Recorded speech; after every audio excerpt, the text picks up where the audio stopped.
'Cause I've been doing all this late night talking while playing Football Manager and recording Billericay's Knife. I buggered up the words. Thank you, Harry Styles. Copyright infringement because it was that good. Welcome to Season 11, viewers, with Billericay in the Premier League for the second time round. I am hyper as...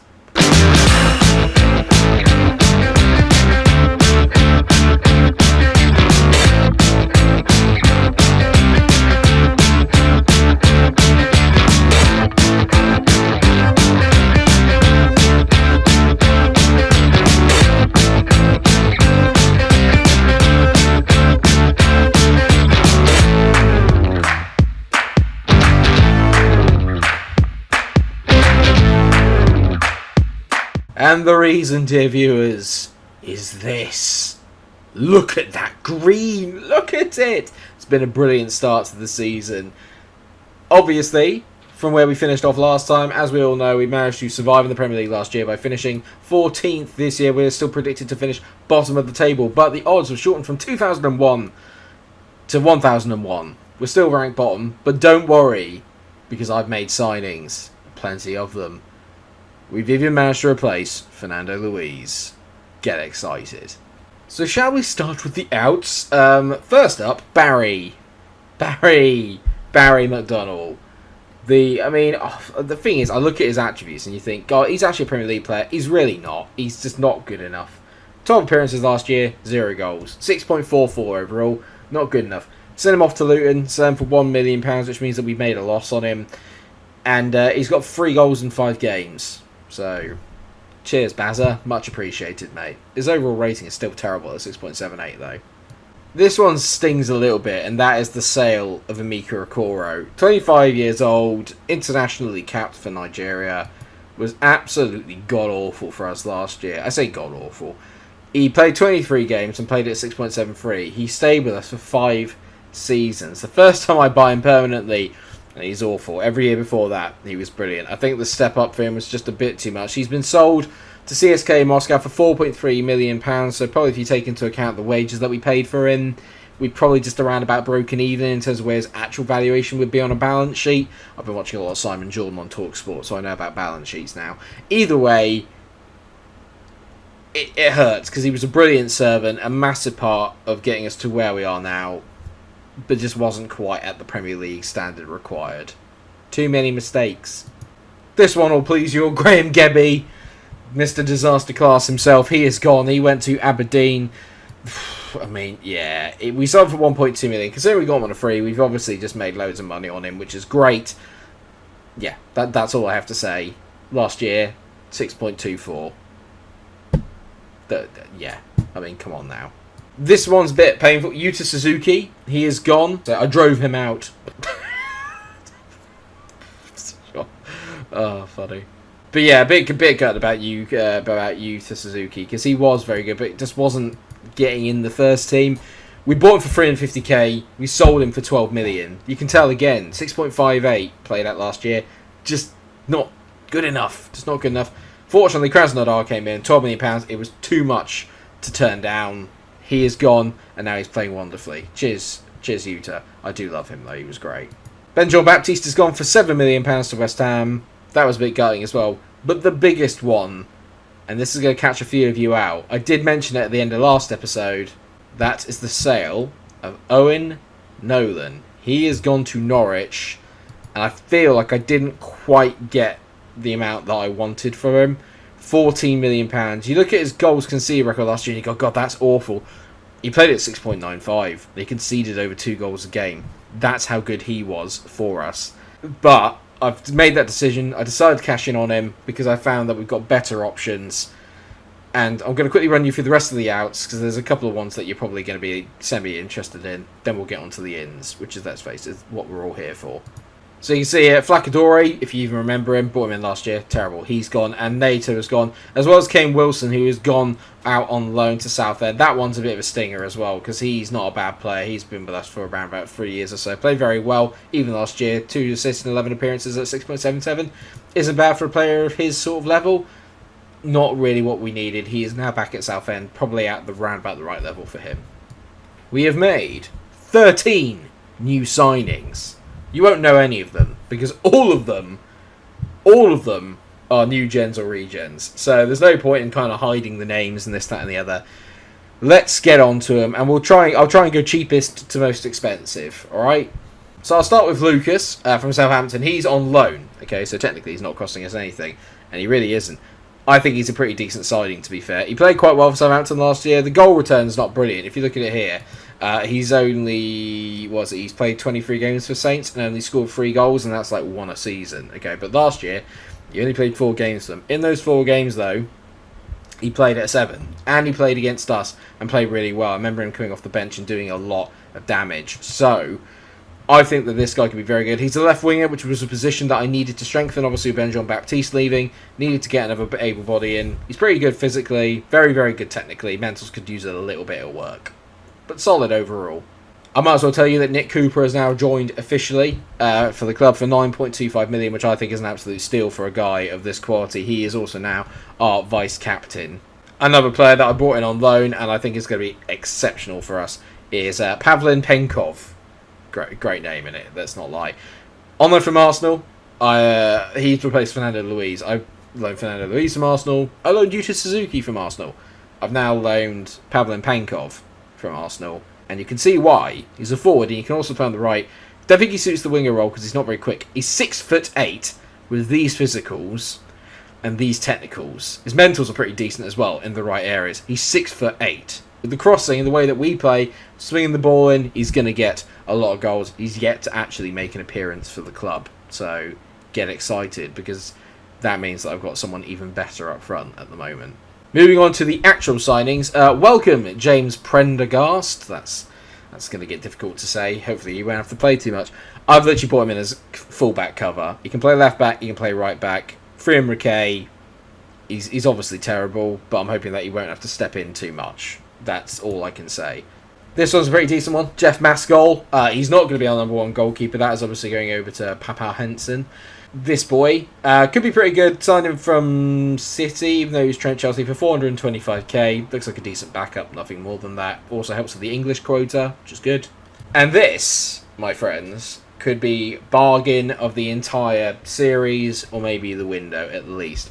Adrian Mino. The guy may not look as good as Penkov on paper, but my God, is his record good. I bought him from Olympia for a start, okay? Let's just get that out of the way, who are a team in Paraguay, okay? I signed him for 750k. He scored 3 goals and got 1 assist in 3 appearances, including a player of the match. Look at his attributes for 750k. Look at it. Penalty taking, 17. Technique, 16. Off the ball, 16. Decisions, 13. Decent. Finishing of 16. It's like heaven. Mentally and physically, he's pretty well-rounded. Mino is going to be my main man. I've given him the number 9 shirt. I've given him that honour. Taken the Fernando Luis role. And so far, he has repaid me and more. Welcome, Adrian. He's going to be so good. Speaking of bargains, Mario Wagner. Wagner. 21-year-old German. Signed him from Leverkusen. Okay, he might not look brilliant technically, and he isn't. But I'll tell you what he is really good at. Speed. Lots and lots of pace.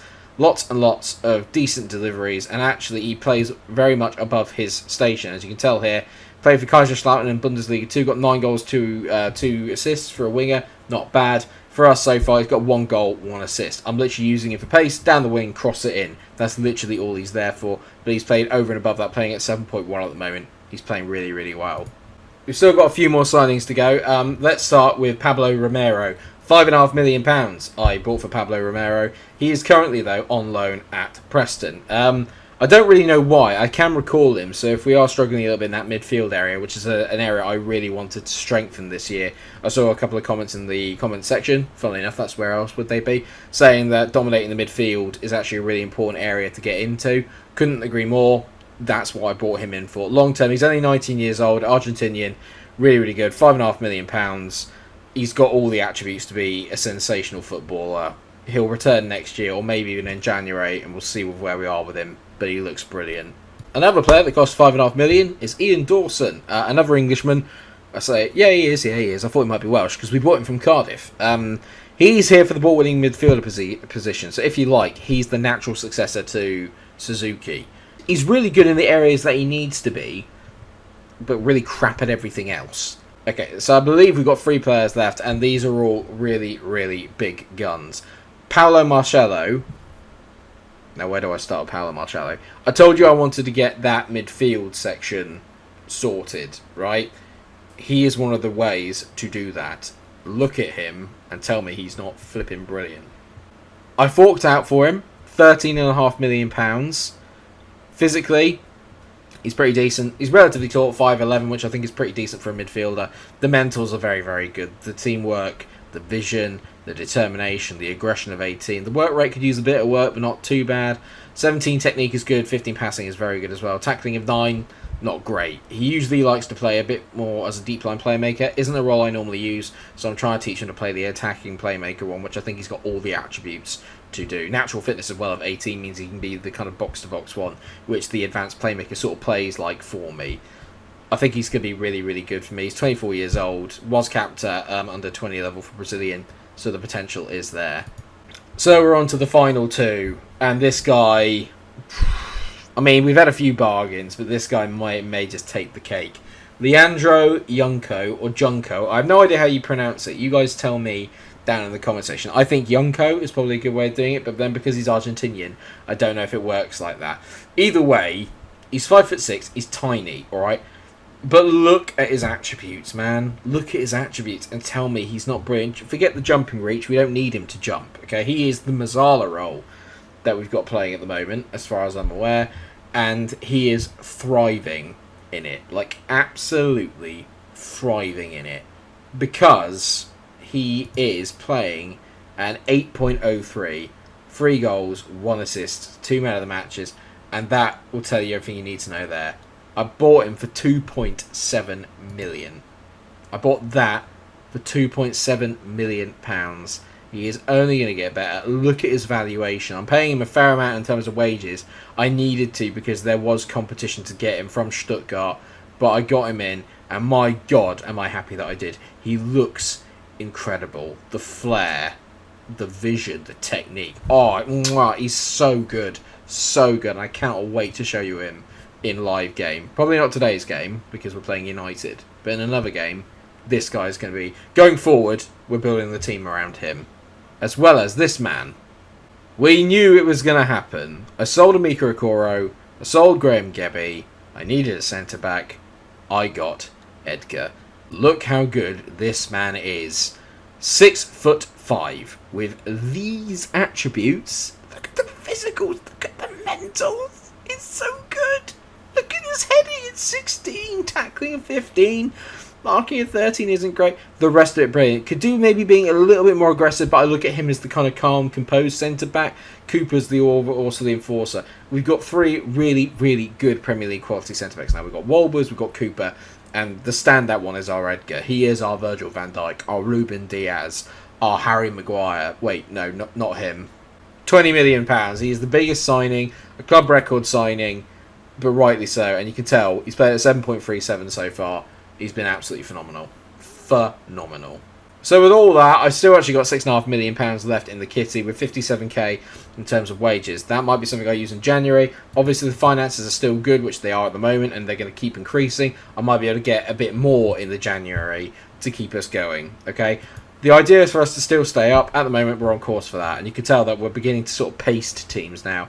I'm a bit annoyed. We were 2-0 up against Norwich, and then we threw it away to 2-2. We've not got a good record against Norwich, so that annoyed me. But then we went hammered West Brom 5-1, beat Sutton 3-1 in the Carabao Cup second round, and then got a big win again away at Watford at Vicarage Road. Last year, obviously, we didn't do very well against Watford, so to turn that around, because we weren't 1-0 down, and then to win it quite late on was a big moment. Today we got Man United at home, which is going to be a good test because last time we played them, we got absolutely spanked. And then we've got some pretty hard fixtures coming up after the kind of Bournemouth. I mean, even the West Ham game is difficult. But then we've got Newcastle, Arsenal, Chelsea, Liverpool, Leicester, Southampton, who obviously finished last year in the Champions League places. So I'm glad that we got a lot of the points out the way already. We needed to win these games. I still don't expect us to be top half, don't expect us to be comfortably mid-table. Second season syndrome at some point will kick in. I'm going to need to make sure that we have points on the board before that happens. This could be the start of a pretty bad run, so we need to try and get through it as well as we can. Okay? Right, okay, so this is the team, as it stands, the one that's been doing us quite well. Okay, so Papa Hansen is in goal. Edmonds, Edgar, Cooper and Phillips now make up the back four, as Edgar obviously stepping in that ball-playing defender role has played so well so far, along with Cooper. Dawson, Junko and Juric are the midfield three. Junko is actually in the advanced playmaker role. Juric is in the Mazzala, and he's had a pretty decent start to the season as well, with 4 goals and 2 goals and 4 appearances as well. He's been very good. Mehic is on the left. He's been a little bit underwhelming, but still pretty decent, but just not quite at it. Wagner on the right, and obviously Mino up front. The bench now looks a lot more stronger as well. We've got Walbers, Maskell, Prendergast, okay, maybe not him, Lamb, Munoz, Paolo, Marcello, John, Powell and Shabani. I'm actually going to take off Joe Powell and bring Lucas on, and we're also going to bring on Penkov, maybe for Munoz, I think, actually, because I think we need that additional striker. Penkov's been injured as well, which is the other reason why he hasn't played a game yet. So we haven't actually beaten any of the big boys yet, and in actual fact, since we came up to the Premier League, we've had convincing defeats against pretty much all of them. But they've got some decent ones here. They've got Cyprian, Milinkovic, Gvardiol's there, he's the captain. I remember Brandon Hunter being very good, along with Kessie, Demir, Pedri, Vinicius Jr. and Kylian Mbappe, so they've still got all genuine players. I'm going to say we owe United after what happened last time. Let's go out there and beat them. Good, well I might. As opposed to not beating them. Gvardiol on the ball. God, we're only 8 minutes here. This is way too early for it. Kessie, ball over the top to Mbappe. He's just too quick. Oh, brilliant save. Well done, Papa Hansen. I've got to say, in terms of a first half performance, that ain't bad. 0-0 against Man United. I'll take it. Ian Dawson's not having a great game. He's playing at 6.3, but I mean, he's still doing the business. He's still maintaining. Well, we got a clean sheet, and he's part of that. Oh, here we go. Mbappe whips it into Frank Kessie, who scored an absolute worldie against us last time he played. Vinicius Jr., I think. Oh no, Hansen saved it. I thought it hit the post, but no, he's actually saved it. That's a great save. Now Edmonds on the ball, driving forward here. Play it. That's such a bad pass. He had all that space to play it into as Kylian Mbappe goes through. And it's 1-0 to United. Pedri with a brilliant ball over the top. Michael Edmonds. It was literally the easiest pass. It's literally the easiest pass to play. And it's just a quick transition. And Hansen, who's been very good today, can't stop that. Okay, so I'm making a little bit of a change here. What I've done is I've gone to the 4-2-3-1. Junko's going to go and play in that shadow striker role. I've also brought on Chris Lamb for Wagner, who's not had the best day. And Marcelo is coming on for the very disappointing Ian Dawson. I mean, it's not awful because it's nowhere near as bad as the previous performance that we've had against United. But I'm still a little bit... I expect to carry more of a threat. To not have one shot on target at home is really poor. We're just not keeping the ball. Pedri hits it long, looking for Mbappe. At least it's been picked up. Juric into Marcello, then Cooper. Marcello on the ball. Here we go. Finds Phillips. Great ball by Phillips into Lamb. He tees it.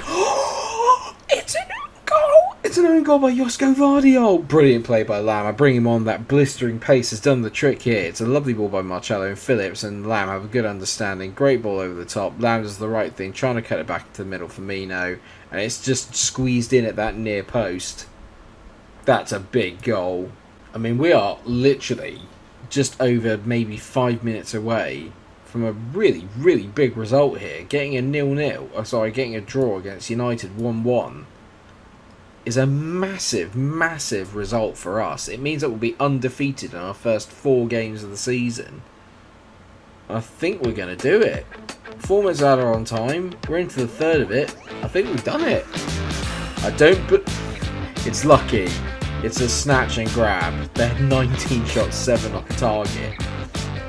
An XG of 1.63. We had 5 and 0 and still scored. That means that we're 6th in the Premier League after 4 games. Obviously, we know we're going to be somewhere down here come the end of it. But it's 8 points, and 40 points again is the mark, as it will be for the next few seasons. It's got to be the mark. Now I'll tell you what we'll do. I know it's a bit of a way off, but I feel like we want to pick up a little bit of pace in this save because we're getting towards the end of the FM22 cycle, and it's going to be a few years before we're competing for anything in the Premier League. So let's come back for the games with Tottenham and Fulham, two teams that I don't think we've seen before on camera yet. So let's come back for those two and see how we get on. But I think that would be a nice one to come back. Obviously, it's a big stretch. These are going to be some really difficult games. Hopefully by then we'll be picking up some more points on the way back into it. What I will say though, guys, is thank you so much for watching today's episode. I hope you have enjoyed it. Of course, if you have, please drop a like on it, share, subscribe. Let me know what you think of the signings and where you predict that we're going to finish the season. I'm strangely feeling quietly quite confident about it all, but let me know what you guys think. Thank you so much for watching, and until I see you for another episode, take care of yourselves, everyone, and stay cool.